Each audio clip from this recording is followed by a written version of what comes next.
State your name Frank Lucchino. and what you do. I'm a retired judge. So, start off. Your brother, Larry Lucchino. Very famous. Who was he? It's a good question. First of all, Larry's 6 years younger than me. And it would make him mad whenever we'd go places, especially at ballparks, and they would think I was the younger of the two brothers. He said, "How can you say I'm the younger of the two brothers?" He said, "I'm 6 years younger." Larry, you look older than he does, that's all. But he's a kid, grew up in Greenfield, a working class neighborhood where everybody worked in the steel mills. Jones and Laughlin Steel Mills, United States Steel. And it was a very competitive place athletically. And it was a great place to grow up. I mean, it was sort of a 1950s Leave It to Beaver kind of place where everybody else looked out for you. My aunts lived across the street, down the street. If they moved to the next neighborhood, we thought they moved to Timbuktu. I mean, it was just a very close-knit place to grow up. Did you share your room with Larry? Well, at first, for the first 6 years of Larry's life, we lived in a 4-room house with a kitchen, a living room, and 2 bedrooms. My parents had 1 bedroom. I slept on a pull-out sofa in the living room, and Larry slept with my grandmother in her room. And until we moved to a new house my parents built. And it cost $12,000 to build a new house then. And then Larry and I shared the room for the rest of the time. It would have been about 10 years or so. Do you remember who got Larry interested into sports or baseball in particular? We had to know Greenfield. I mean, it was just in the air. You played basketball during basketball season, you played football during football season, and you played baseball in baseball season. And we mostly played baseball. Larry, later, maybe in his junior high school, started playing more basketball. But we just played everything. I mean, it wasn't an invite. We had a little ballpark, a field that we used. It was a city-owned field. It wasn't laid out as a baseball park or anything. I mean, we just sandlot, and we just played there. And if you wanted to be involved with everybody, you got involved in sports. So you said it was a really competitive area. Do you think that kind of shaped Larry as a real competitive person? Absolutely. If somebody wants to know who Larry is, they should go and spend a couple weeks in Greenfield. It's changed now because the mills are all closed. But you get a sense of what Greenfield is. And it's just a working class area of different ethnic groups. And everybody treated each other well. And sometimes there were fist fights, but that happens. Were Larry a part of those fistfights ever? We tried to avoid them if we could. We found out that there was nothing to be gained by fighting. I mean, just some pride kind of a thing. But we pretty much avoided them. So at the time, this was obviously Forbes Field for the Pirates. Do you remember your first game with Larry? Well, you have to understand, Forbes Field, in the first neighborhood we lived, where it was just a 4-room house, we could walk to Forbes Field. Larry was a little too young to make that walk with us. But we'd go to Forbes Field often for Kids' Day. With Larry, he was about 10, and I was old enough to drive. And at Forbes Field, we had bleachers in the left field. And the bleacher seats, I think, were 50 cents. but they opened the bleachers to let people out, and they would let people in the seventh inning. So we saw more seventh, eighth, and ninth innings than anything, because we didn't really have a lot of money, and you could get in for free. Why would we pay? Do you remember him having a favorite player growing up on Pirates? Say it again. Do you remember if he had a favorite player? Wow. Probably during that time, Roberto Clemente had just come to Pittsburgh in, I think, 1954. And everybody before that liked Ralph Kiner. He was a home run hitter, and he always was competitive. So I would say that it might have been Ralph Kiner, because that was the person we could best identify with. The Pirates until 1960 were a terrible team. I mean, we only had 8 teams in each league, and we were always in the second division. Most of the times with the Cubs, we were last. Do you remember trying, like, what was, when, I forget the exact year, but when the Pirates won the World Series in 60, what was that like? Like, with you? Oh, that was euphoria. I mean, it's kind of like when the Red Sox won the World Series after losing for 86 years, when they won it in 2004. So, And I mean, the place just went crazy with the excitement, because we hadn't won a World Series before that, last in 1927. did you guys try to do the 7th, 8th, 9th inning? Oh, that didn't work then.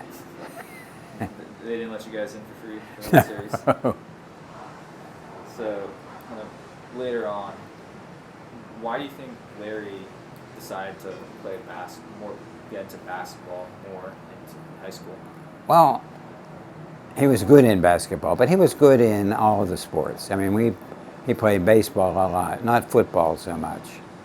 But as he got older, he played basketball and baseball. I mean, in his high school years, he was an all-city basketball player, but he played second base on a city championship baseball team. And there's a great story. Frank Robinson, who was a great hitter and a Hall of Famer, worked for the Orioles. And Larry would always bring his baseball coach, Pepe Giovanni, to spring training in Florida. And Pepe loved Frank Robinson, and he wanted to meet him. And so Larry took him to meet Frank Robinson. And Pepe said, "I really respect you, and I've always loved you. You're my favorite player of all time." And he said, "That's great." He says, "But I respect you, Pepe. You were able to win the city championship with Lucchino playing second base." And I mean, Larry and Frank Robinson, here's an example.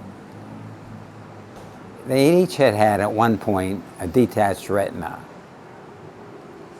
They competed with each other who would get back to work sooner with recovering from a detached retina. Now, who does that? My brother does. My wife would always say, you two would compete over looking at a tree, which leaf is going to hit the ground first. And she was right. It was just always very competitive, not just between us, because he was a better athlete than I ever was. But the competition was the other kids in the neighborhood. Did you ever talk about his time at Princeton playing basketball, making that Final Four run? Oh, yeah. Well, first of all, I mean, I was 6 years ahead of him in school. I went to the University of Pittsburgh. I just assumed that everybody who graduated from our high school, and my parents went to the same high school, Taylor Alderdice, that I went to and Larry went to. And I just went to the University of Pittsburgh.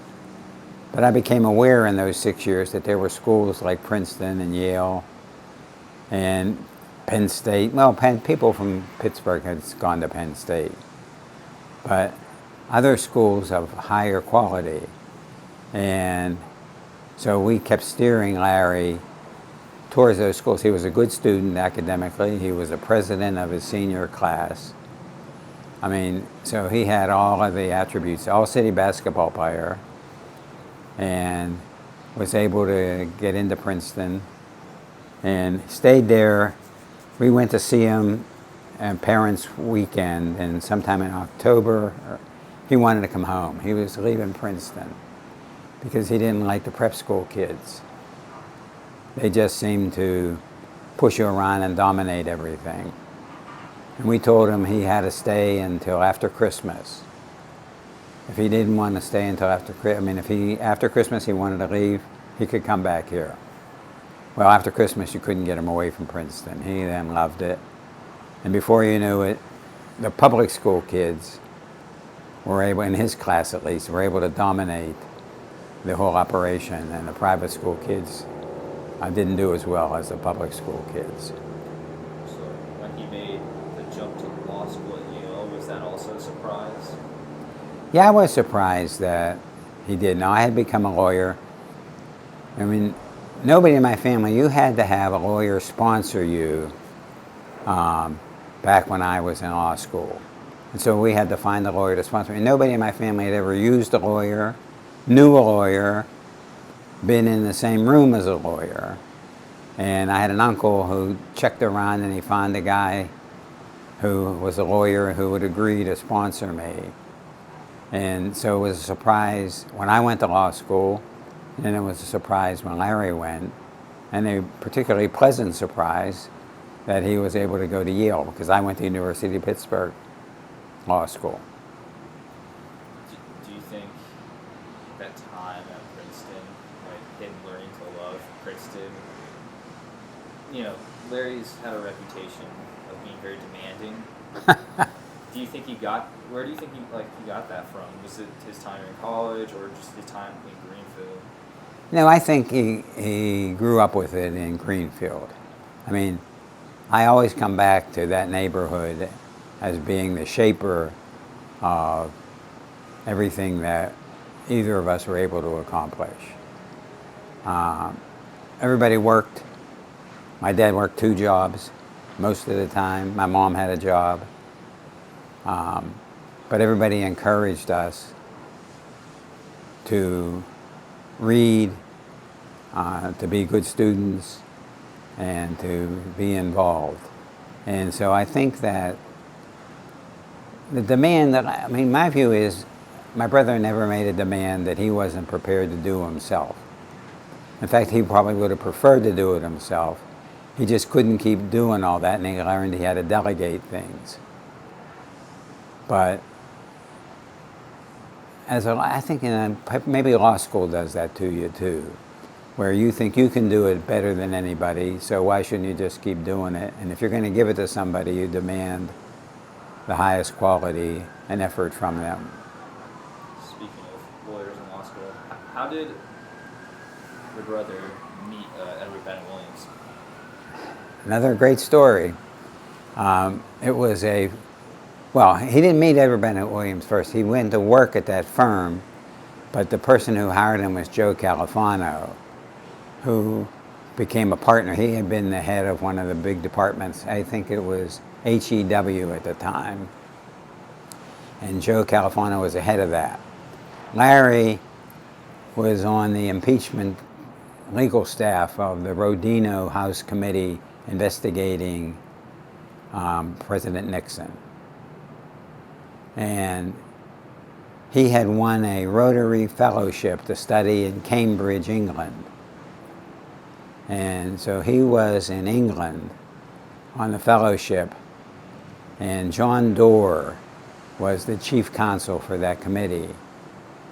And the committee had Hillary Clinton on it, it had Bernie Nussbaum, lots of people who became had a sense of notoriety after they left that. But John Doerr calls my brother in Cambridge. Now, how he got Larry's name, I don't know. But he calls him and says, I want you to come back and work with me on this committee. Larry says, I'm in England. I'm on a Rotary Fellowship, studying at Cambridge. He says, come, it'll be worth it. So Larry leaves England, to our surprise, says, I'm going to go to work for the House Impeachment Committee, legal staff. Okay. So he works there, in the history of Nixon leaving and all of that. So now he's not in Cambridge, doesn't have his fellowship anymore, and he needs a job. John Doerr said, I feel obligated to get you a job because I sidetracked your education. He said, I'm going to get you a job to go to work for Joe Califano. None of us knew much about it was Williams, Connolly, and Califano were the partners' names. As a lawyer, I had heard of Edward Bennett Williams, but didn't know anything about Joe Califano except that he was the head of a department. So Larry worked there and really didn't have a lot to do with Williams at first. It's a Friday afternoon in August in Washington, D.C. Larry's phone rings. It's like 6 o'clock at night. Apparently in Washington, D.C., I've never worked there, whenever they get Friday afternoons, they're going to the shore. And so Larry's one of the few people, he's not married, we don't have a place at the shore or anything, so he's working. He answers the phone and it's Williams. And Williams says to him, is this Lucchino? He says, yeah. He says, I need you to come down to my office right away. He said, did you play basketball? Larry said, yeah. He says, okay, I need an athlete. That's good. You come down. He says to Larry, I need you to go to court. You need to work all weekend. He says, I tried to call like 20 people. You were the 21st lawyer I tried calling in this office, and you're the only one that answered the phone. He says, so go to court. I need you to do something for the Redskins. Williams was the managing person of the Redskins under the trust that was run by the family that owned the Redskins. George Preston Marshall, I think. He had died and his wife had Williams running the team. So Larry goes to court, is successful in court on Monday or Tuesday, whenever the hearing was. Williams says, good job. How would you like to be general counsel of the Redskins? Sure. What do I have to do? You'll see. And so Larry served for a few years, well, until 1979, as general counsel of the Redskins. He loved the job. Williams decides to buy the Orioles. He buys the Orioles and says to Larry, I'm going to make you general counsel of the Orioles. Larry says, well, can I also stay as general counsel of the Redskins? Williams says, no, because the new owner is going to be Jack Kent Cooke. And Williams did not get along with Jack Kent Cooke. He says, you pick it. You want to be with the Redskins or you want to be with me? Larry said, I'll be with you. He said, good choice. So Williams, and through the 80s, got sick and made Larry the president of the Redskins. And that was it. I mean, from then on, he was almost like a additional member of the Williams family. How did you view their relationship? What was their relationship like? Were they super close? Yeah, oh, yes. I mean, they kept fixing him up with single women. I mean, at one point, the Shrivers were good friends with the Williams family, and my brother was dating Maria Shriver. He was on some magazine in D.C. as one of the most eligible bachelors in D.C. But he and Williams were really close. You might want to look at a video on YouTube of Larry talking to a Harvard Law School class. And he describes his relationship with Williams as not a mentor, but a special kind of relationship that he had with him. I mean, when Larry was sick and in Dana-Farber for lymphoma, Williams, on occasion, would fly him on his private jet to Boston, because I flew with Larry a couple of times on that jet from D.C. up to Boston for his treatment. They were close. So, Well, one other thing. Williams had on his wall a letter that he had written to somebody, and he listed the 3 important aspects that a person has to have in his view. The first one is loyalty. The second one is loyalty. The third one is loyalty. And I think my brother adopted that too. yeah. So what was your impression of other than Williams? Very positive. I mean, first of all, as a lawyer, there wasn't a better criminal lawyer in the United States. He might have been the best. And then he's running a football team and a baseball team. He treated my family really well. I mean, I can remember going to a Redskins game, and he stuck and made sure my parents felt comfortable. I mean, my dad was a bartender in most of his life, and my mother worked in a hosiery store back when they had women's fashion hosiery. And so here they are in a private box in Redskins Stadium, and Williams came from a working class family in Connecticut, from Hartford is what I understand. And he just made sure my parents felt comfortable. He just looked after them the whole game like there wasn't anything else going on. So, I mean, I thought of him as a terrific person. And he went to Mass every day, Catholic Mass. That's how Flanagan got hired. Bob Flanagan got hired when Williams asked the priest, who is that guy and what's he do? And Williams figured, if he's going to handle Williams's money, if he goes to Mass every day, he must be honest. So, now Williams was the owner, Lucchino was the president of the Orioles. Do you remember if Lucchino ever discussed, when he first discussed about building a new stadium for the Orioles? I don't know if you've ever been to Memorial Stadium. I mean, it was a combination. They played, I think the former Baltimore Colts played football there too. And Larry was never a believer. In fact, in Pittsburgh, before we had this park, it was Three River Stadium where football and baseball played, and Larry never thought that would work well for baseball. And the Rooney family didn't think it worked well for football either. But Memorial Stadium was old. It was up, I think, a little bit, I don't know the direction, north or south of the Johns Hopkins campus. And so he would just casually mention, maybe we ought to build a new place. But I thought that was just talk. I mean, where are you going to get the money to build a new ballpark? Well, he figured it out. So, because Edward Bennett Williams' ties to Washington, D.C., and the way the Colts left, very famously, do you think Larry, and Bennett Williams ever really considered moving the team out of Baltimore? Never.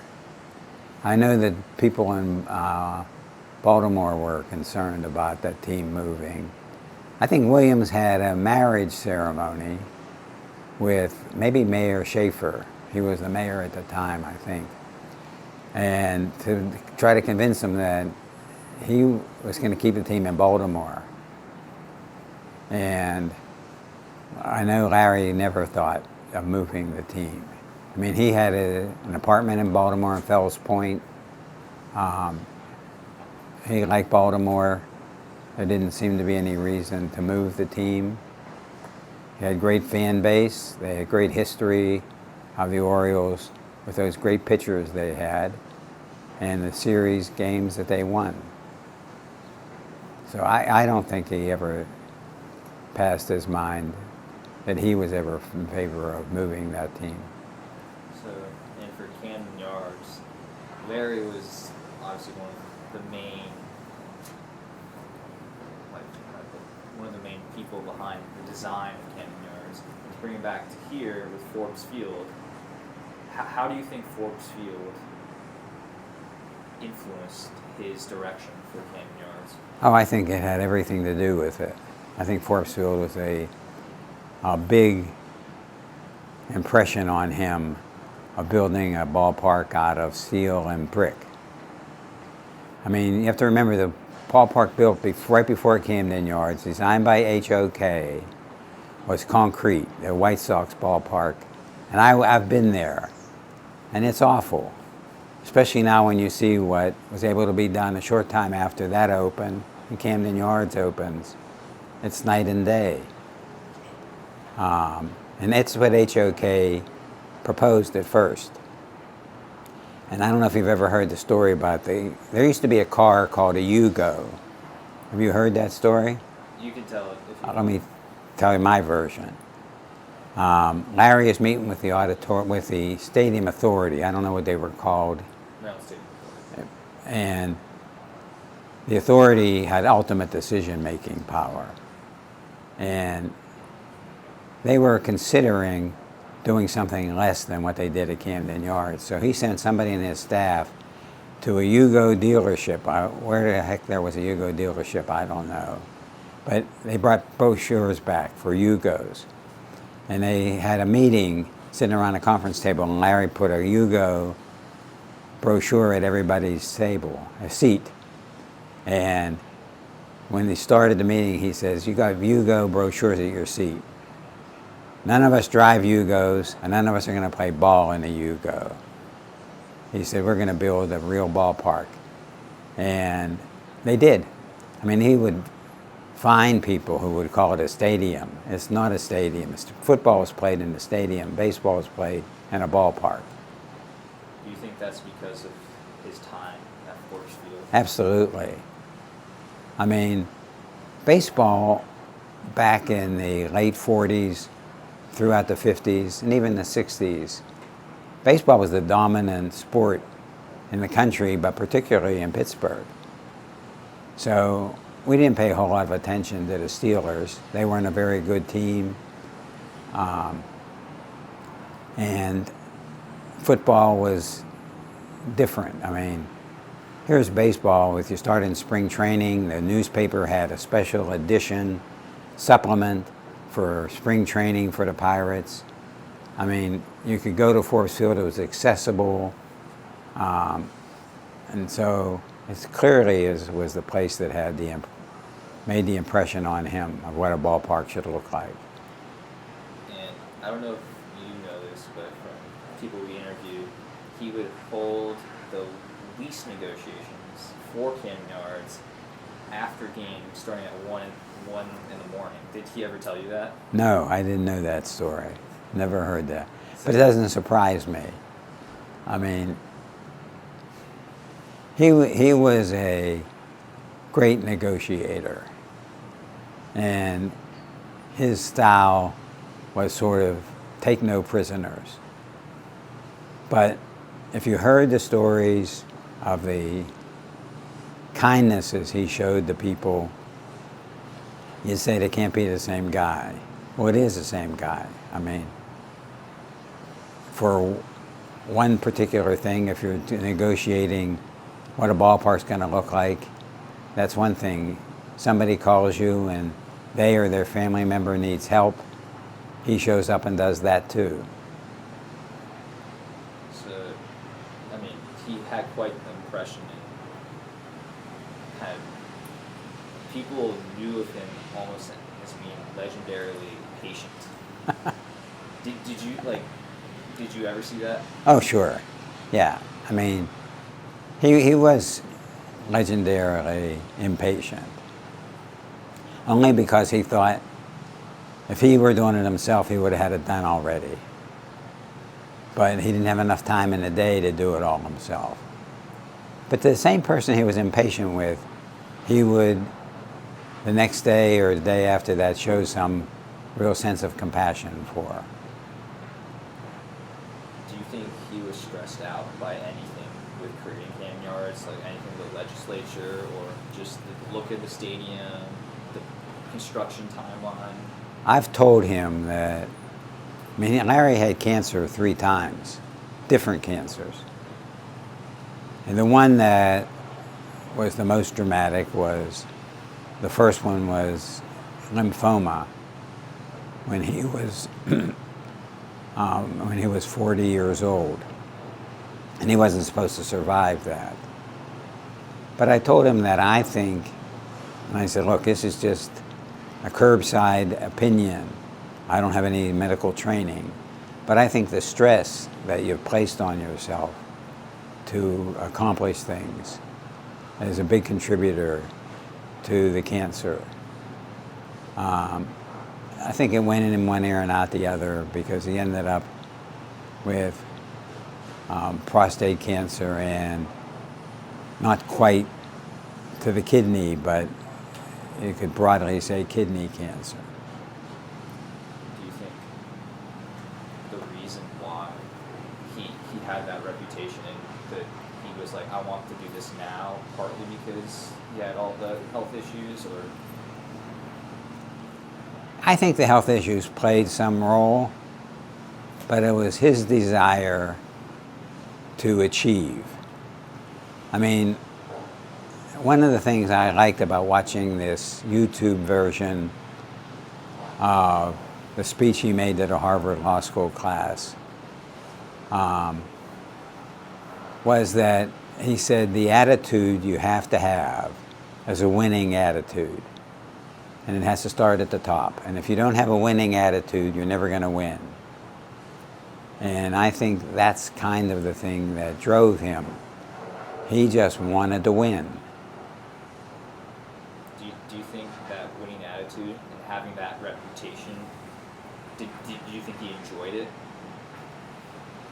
He enjoyed the result. It would be hard to enjoy some of the stress you have to go through to get that result. But he enjoyed achieving that result. I mean, I think part of it comes back to playing basketball at Princeton. I mean, he was an all-city basketball player, a big hotshot in Pittsburgh. He goes to Princeton, and he has some really good players on a team. And in his same class is Gary Walters, who was a great point guard. And that's Larry's position, too. And Larry played behind Gary most of the time they were there. And they became great friends. But he discovered how much harder you have to work, that might have been the first time in his life where he wasn't the king of the hill. But he worked hard and played a lot, but never beat Gary out. Do you think when Camden Yards was completed, did he feel that sense of pride and accomplishment of being that king on the hill? Absolutely. I think he felt that he did something really different and helpful to baseball. He designed a place that forever changed. I mean, we have PNC Park behind me here, and that might have never come to be if they had built Camden Yards out of concrete. What was your first reaction to seeing Camden Yards? Oh gosh, it was great. I mean, it was a little bigger than Forbes Field was. And I know he and Williams went back and forth on the number of seats that Camden Yards should have. Larry wanted a little smaller, and Williams compromised and made it bigger and made the final decision. And that was a story, Larry told it best. He said, I wanted one number, Williams wanted the other, and he said to Larry, let's compromise and take my number. You're the boss, you can do that. Did you ever go to games at Camden Yards? Oh yeah. Yeah, I mean, Camden Yards was a great destination. About 4 hours and 25 minutes from Pittsburgh. Great place, good teams, Great ballpark. I mean, you have to remember, growing up, I mean, Larry played baseball in Little League. He played in Pony League. I mean, baseball was important. And for me, for everybody we grew up with, and for Larry for sure. Did you go to games with Larry at Penn Yards? Yes. What was he like at those games? Well, the question, we were going to get T-shirts. Because the question always was, where's Larry? And we'd say, we don't know where the hell Larry is. And we thought it'd be easier to put it on a T-shirt. Because people would come in all the time looking for him. He was in the retail business. And you've heard them, people say to him, I'm in the yes business. People want to hear me say yes. They don't want to hear no. He would rarely sit still and watch an inning. I mean, he'd walk in and out of the box that he had. He would be out talking to fans. He had that Robin Hood tickets. He always kept 4 tickets in his pocket for great club seats. And he looked for a family of 4 who were sitting in the worst seats in the ballpark and give them the tickets to go sit in the club seats. And people say, well, that's not going to do much good. He says, it's mini marketing, micro marketing. He said they're going to go home and tell every relative they know what happened about their new seats for that game. And they're going to tell all their neighbors and everybody they work for. And I think that's pretty much what happened. So after he left the Orioles, he obviously went to the Padres and built the Padres a new stadium. What do you think his legacy is to baseball? His legacy to me is the single person who, by force of will, changed ballpark design and made baseball more like baseball and not just like a generic sport that's played in a arena that any other sport could be played in too. What kind of lastly from you, what do you think, is there something about Larry that, you know, most people wouldn't know about, that that like it's just a kind of... Yeah, there was one place in the world where he was comfortable, totally relaxed.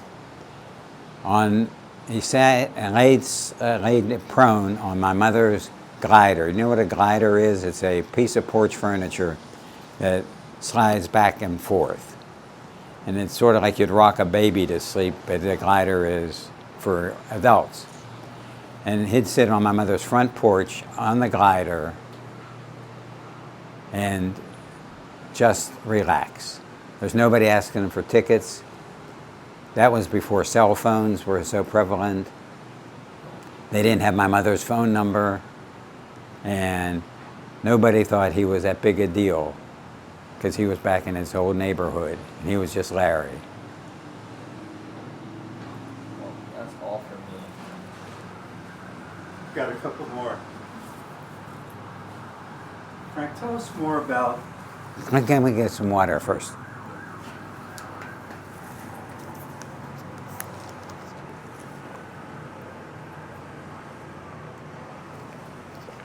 Good job, Jonah. Thank you. You want me to switch up? No, you're good. So Jonah did a good job exploring how Forbes Field may have inspired some of Larry's thinking about Camden Yards. But it would be great to hear you talk more about Forbes Field and what made that a ballpark that was a predecessor to a place like Camden Yards. Forbes Field was part of the neighborhood. I mean, when you saw, at least in Pittsburgh, Three River Stadium sat in an island of a parking lot. Forbes Field was like the house next door almost. I mean, there were houses across the street, down the street. I mean, I had 2 aunts who lived in Oakland. It was in the Oakland neighborhood of Pittsburgh. And everybody just listened to the radio at night and listened to ball games on the radio. If you tell that to people today, they wouldn't believe. You mean you didn't see it? No, in fact, the out-of-town games, the announcers were not out of town. They were in Pittsburgh in a studio, and they were getting teletype telling them, fly ball to center field. And they would add, fly ball to center field, Gus Bell goes back, he runs it down and catches the ball. They made that up because they were in a studio in Pittsburgh. But that's how comfortable, and that's what the aura was around baseball then. It was a radio medium, and you could use your imagination. It was accessible. Sometimes you could sneak in, and because there were all kind of doors and not big docks. There were no docks. I mean, there was doors and tickets and an awning. You could get up on the awning. If somebody gave you a boost up to the awning and you went over the gate, I mean the railing, you were inside. You didn't pay for a ticket. You didn't buy a ticket. You just went in. And there were neighborhood bars across the street. And so guys would have a couple beers before or after the game. They didn't serve beer during the games back then. But it was just a comfortable place. You could hang out outside and hear the roar of the crowd. I mean, it was just sort of a place to be. Now I want to ask you about this park. So some would say, we think, that there are elements of this park that were inspired by Camden Yards. And what do you think? When you look around this ballpark, do you see kind of, hints of Camden Yards? I have said to people, in fact, maybe the second time I was here years ago after it opened, I've said to people, this is Camden Yards without the conveniently wide concourses that exist in Camden Yards. The concourses at PNC Park are too narrow. And then they put all of these wheeled kiosks in the middle of the concourse, and everybody gets real crowded. Camden Yards had more room. But I think it's, to me, pretty much of an image of Forbes Field and Camden Yards. The difference may be just that there are more modern amenities, the scoreboard and all that kind of stuff now. It's more than just baseball. I mean, the music between innings here, and maybe in all of baseball, is too loud. I can't talk to anybody next to me about what happened in that half inning because the music's too loud and blaring. But except for the music, Camden Yards had to have a great influence on this ballpark.